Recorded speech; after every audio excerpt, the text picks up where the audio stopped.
All righty, let's just breathe and let's just give thanks to the universe of which we are a part. Let's give thanks to the infinite wisdom, the divine source, the divine spark that ignites each and every one of us and is us.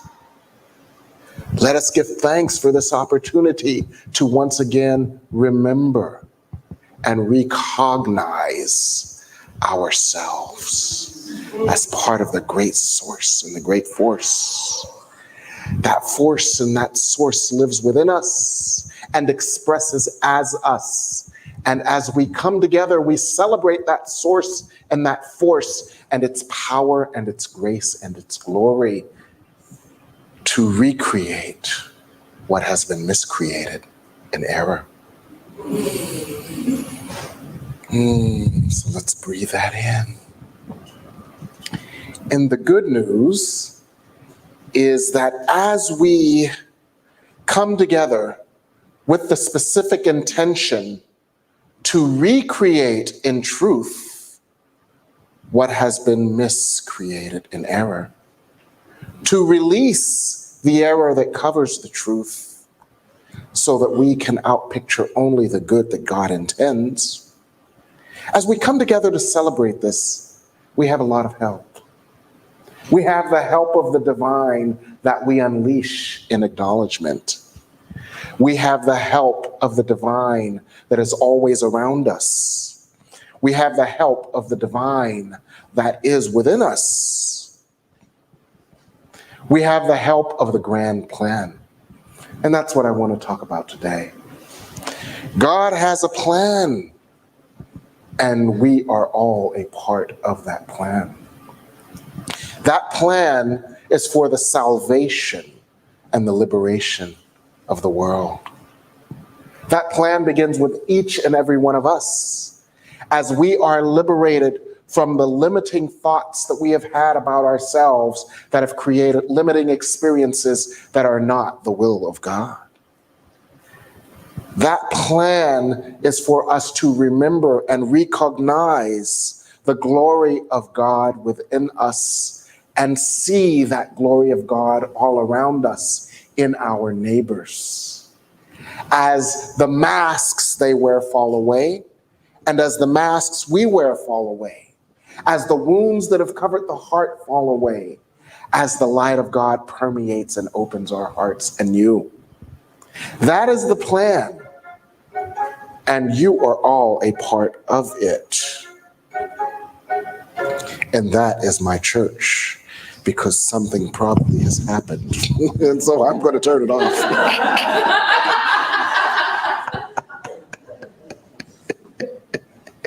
Wondering what it is. Oh no, my mind is clear.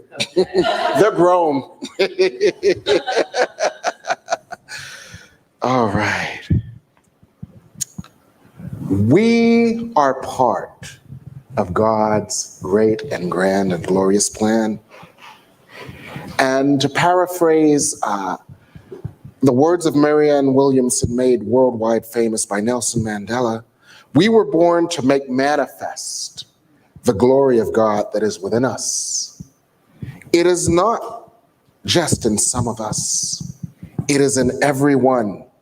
And as we let our own light shine, we unconsciously give others permission to do the same. As we are liberated from our own fear, our presence automatically liberates others. So you liberate yourself and you give others permission to be liberated. And this is a part of God's plan and your role in it. And that's what I want to talk about today. Being heaven's hands. Heaven, that energy, that state of being, that state of consciousness, synonymous with the consciousness of the One, synonymous with the consciousness of God. It is a consciousness, it is an energy, it is a flow, and it is a flow of which you are a part, and it is a flow that lives within you. And as you connect the flow that is the divine deposit of God within you as your light, as you connect that with the infinite flow of light,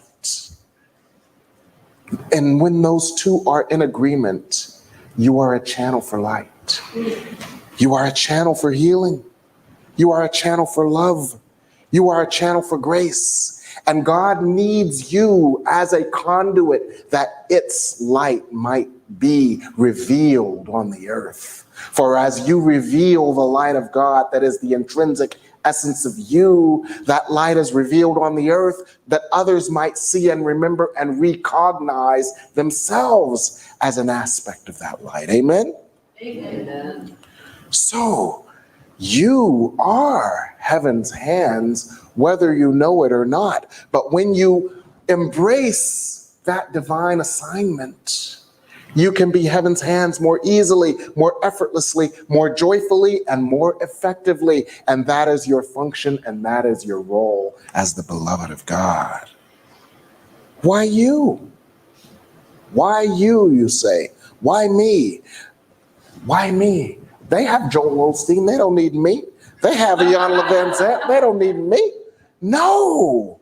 If God needed another Joel Osteen or another Iyanla Vanzant, God would have cloned them. God needs you, just as you are.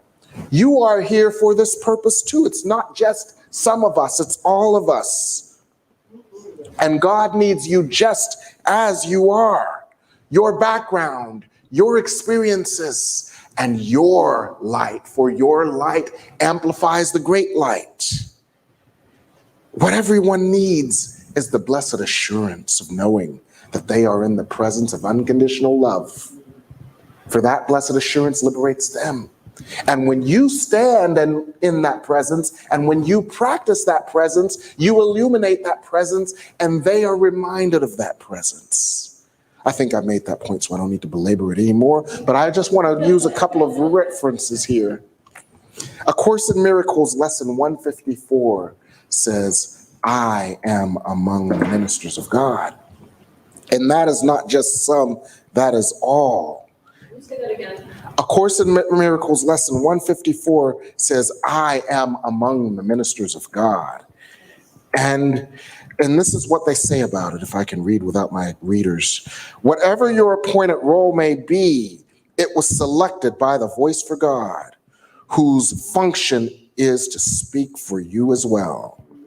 Seeing your strengths exactly as they are, and equally aware of where they can be best applied, for what, to whom, and when. He chooses and accepts your part for you. You have been divinely chosen for your specific task as part of the heart of God. And if you need our Father Ernest Holmes to confirm that, Ernest Holmes said this: no one ever whispered anything in my ear that wasn't available to any other person. Anything anyone has done, anyone can do.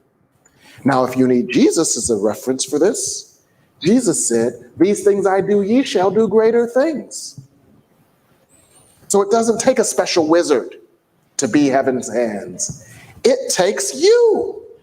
You and you and you. Amen? Anybody with me? Amen. All right. And let me tell you how this works in the real world. I was young once. I was cute once, and I had hair. He's still cute. Like Meatloaf said, 1 out of 3 ain't bad. And I had a friend named Julie. We were in graduate school together in New York. And we used to go out to the clubs. And Julie liked the men. Julie liked the men with a capital L. And we were in graduate school at this kind of prestigious school, and we were going to be captains of the universe and work on Wall Street and all that stuff. And so Julie had planned for her life, but Julie liked the men. A couple times Julie liked the men a little much. And as a dear friend, I had to accompany her to make a very challenging decision. And she was racked with conflict and guilt about this. And it really ate away at her. I could see it. and sense it and feel it eating away at her. And it was one of the things that actually God used to cause her to delve into spirituality, into healing, and into the energy that would heal a broken heart. And as Julie evolved, her ministry evolved. She became a counselor, and she counseled others who had to make life decisions that would change their lives, that were fraught with conflict. And that was God using her. So even that experience that she had was an experience that God ultimately used to bring comfort and peace and grace and others who had to walk the same path. So the point of all of that is that God uses everything. So therefore we need judge nothing. Amen? God uses everything for its divine purpose, and you are part of God's plan. There are no sinners who are apart from God's plan. There are only each and every one of us doing the best we can in any and every way, every day. And God is using even our stumbles to illuminate how we get up and show up as the light that God created. Amen.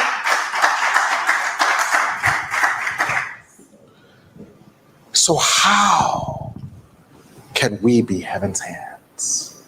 How can we be heaven's hands?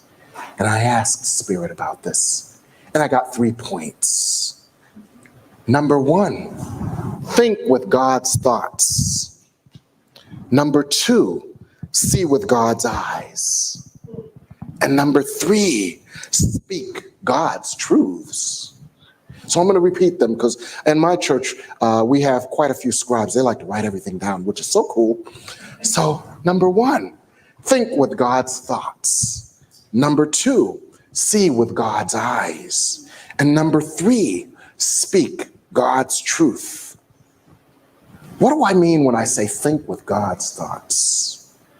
Sit with God and practice the presence of the omnipresent love, the omnipresent spirit, the omnipresent grace, the omnipresent power, the one thought, the one mind. When you sit with the oneness and you sit in the oneness, and as Ernest Holmes said, there is no spot where God is not. As you sit with God and experience your oneness, you open automatically to the divine thought, to the divine idea, to the divine truth. And you not only open to it intellectually, you open to it energetically, for each and every of your energy centers is healed, transformed, and open to the light and the truth of God. Your thoughts fall away. Oh, I got to pick up my dry cleaning. Your thoughts fall away. Oh, she got on my nerves last night. Your thoughts fall away. Oh, what am I going to do tomorrow? I didn't pick up my dry cleaning. I don't have a dress to wear. Your thoughts fall away.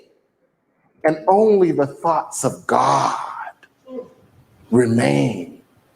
And that's what sitting in and practicing the presence does. It helps you to put on God's mind. My dear friend who passed away, Jim Marion, had a book called Putting on the Mind of God. And in A Course in Miracles, there's a lesson. My mind holds only what I think with God. My mind gets diarrhea and passes all my human thoughts away and holds only the thoughts I think with God. I didn't say that.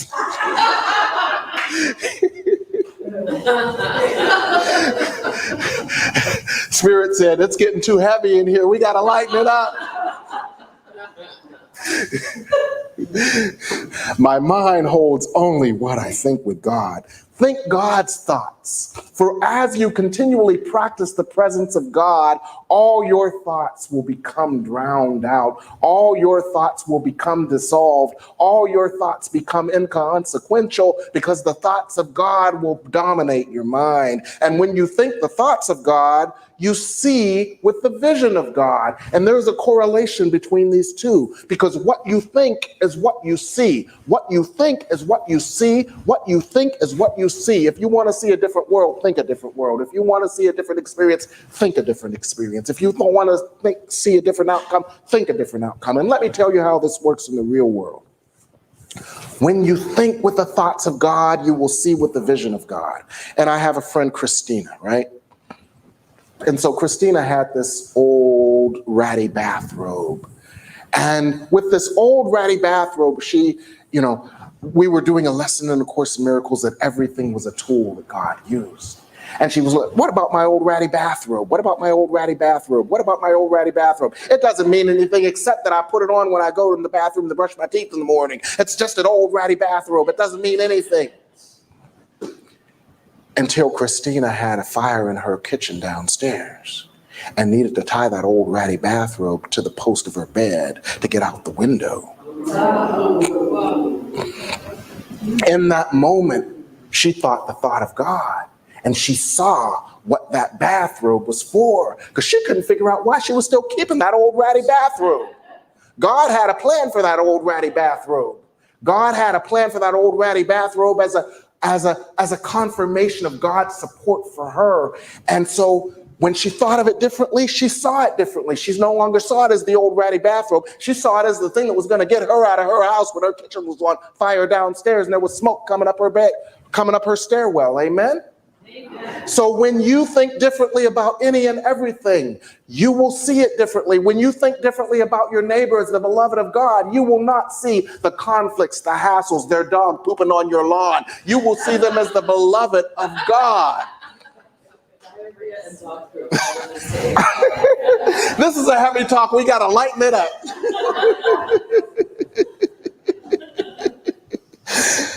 So when we see with God's eyes, you will only see the grace and the glory of God in everything, the one power, the one presence that exists in everything. You will see past the appearances and the judgments of your mind. For remember, you don't have your thoughts. You only have God's thoughts. You will not see the stumbles. You will see the purpose. You will not see the falling down. You will see the getting up. You will not see the smallness that we play. You will see the role that God has for us ultimately, each and every one of us. And when we think with God's thoughts and we see with God's eyes, you become heaven's hands, for you become the instrument that God uses for God's purpose. And you can speak God's truth. And this doesn't take anybody. Years ago, I had a realtor. And let me tell you how this works in the real world. And there will not be poop involved with this, I promise you. Let me tell you how this works in the real world. Back in the day, I was deciding between two investment properties. And in Little Falls, New Jersey. And this realtor, she listened to me. Somebody listened to me. She listened to me, right? And she kept hearing me debate these two properties. Which of these two properties? Which of these two properties? And she said, well, Jim, you're a grown man. I can't tell you what to do. Just like God says, you're grown. I can't tell you what to do. I can't make decisions for you. You have to make the decision. She wouldn't make the decision for me. And so we were sitting down with the two contracts, and it was time to sign because she had to go to dinner with her boyfriend. And she said, and suddenly she got this funny look in her eye. And she said, well, this property, da-da-da-da-da, but this property, ba-da-ba-da-ba-da, and this property, da-da-da-da-da, and this property, ba-da-ba-da-ba-da, and this property, ba-da-ba-da-ba-da, and this property, ba-da-ba-da-ba-da. And I said, oh, I guess I'm going to go with this property. And she looked at me and she said, I don't know where that came from, but I know where it came from. It came from God. Amen. She was speaking God's truth. She was a realtor. She wasn't a minister. She was a realtor. She wasn't a shaman. She was a realtor. She wasn't a spiritual person. But guess what? She was heaven's hands. And the point of all of that is that we are all heaven's hands. You are heaven's hands. You are important to God's purpose. God needs you to fulfill its purpose of causing us all to remember and recognize ourselves as divine, to remember and recognize our neighbors as divine, to remember and recognize our world in a different way so that we can see the world we want it to be, so we can see a world of love, so we can see a world of peace, so we can see a world of harmony, so we can see a world of grace. God needs you to create that because God is an energy without the hands, and you are an energy that possesses the hands. So the point of all of this is that we are all heaven's hands. And as the Sufi poet Rumi always says, all you have to do is show up as love and God will do the rest through you. All you have to do is show up as peace and you bring peace into the place. All you have to do is show up as the blessed assurance that God is present and God's presence will work in whatever situation you find yourself. Wherever you are, Rumi said, whatever you do, be love. All you have to do is show up and God will speak through you. Just like that realtor. All you have to show up and God, as you sit and practice the presence, will have opened your heart that you might open all other hearts. All you have to do is show up and ask God, what is the thought you would have me think? What is the word you would have me say? And God will speak through you and touch the hearts of those who do not know God and do not remember what you remember as one with God. You are heaven's hands, and that is your divine service. And that's what I want to share with you today. Thank you so much.